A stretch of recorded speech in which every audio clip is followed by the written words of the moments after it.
Philadelphia moved the ball really well in the first half against the Hawks. They may have been a your turn, my turn type of offense out there at times, but there was definitely more movement off the ball, which I love to see. And Grimes was extremely versatile tonight on offense and defense. He was a very key player, and I was impressed with his minutes tonight and all of his hustle plays and his effort. I thought it was really impressive. It was nice not having to see Maxey do literally everything out there tonight.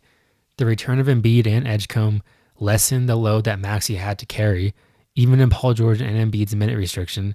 It still helps out so much, even knowing for a few minutes that these guys can carry the offense.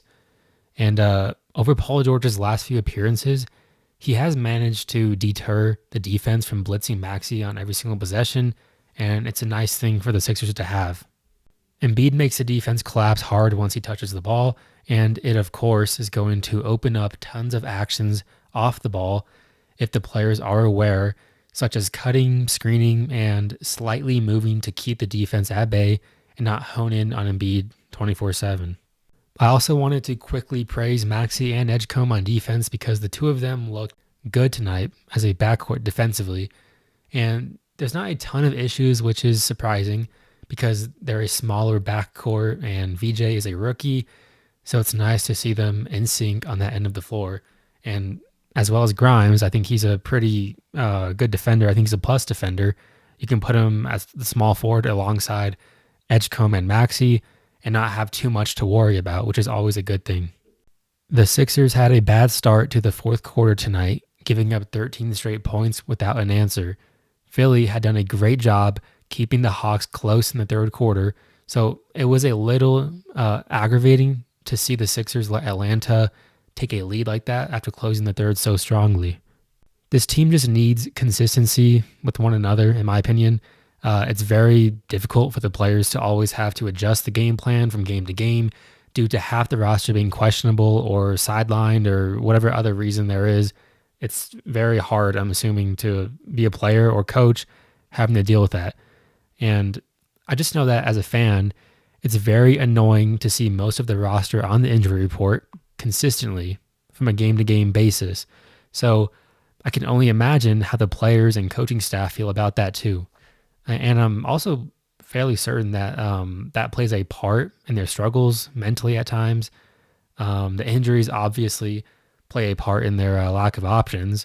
So it's cool to see the team somewhat healthy tonight, and I hope to see more of this, not 5 or 10 games throughout the season, but I want to see more games with our highest paid players playing together and doing what we were hoping they were going to do last year. So to conclude, this is an Atlanta Hawks team without Trae Young and Porzingis, but it's a tough opponent nonetheless, as the Hawks have gone 10-5 without Young before this game tonight. But of course, it's not an excuse. They definitely should have won the game tonight, but the Sixers just had a really bad fourth quarter with a lot of poor decisions, which came back to haunt them in the end. This game went on to have 2 overtime periods, and it was a real test of stamina for the Sixers. Maxey missed 2 straight free throws to ice the game in the first overtime, and that, in my opinion, was due to the high minutes that he's been getting, coming back to affect him at a really crucial moment in this game. And Jalen Johnson then made 2 consecutive free throws to get the game into another overtime period. In the second overtime, Jalen Johnson took over and was met with little resistance, and Maxey played well in the second overtime too, scoring practically all their points in a barrage of methods or moves. But in the end, they couldn't pull out the win, and the Hawks won in double overtime. And it's really annoying, to be honest. I can't believe they lost this game, but the Sixers really needed this win too because they've looked awful the past week or two. So I don't know. Anyways, I hope they can get back into some sort of rhythm here to gain momentum going forward. This team needs consistency badly, and it's getting a bit concerning to me. So on Tuesday, they face the Washington Wizards. So let's just hope that they can win that matchup and get going again in some sort of fashion. Up until the 2 we made. Maxey around Alexander Walker, make it in counting.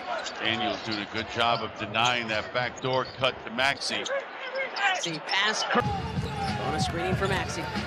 Tyrese Maxey. Grimes trying to slow down Alexander Walker. Johnson for three.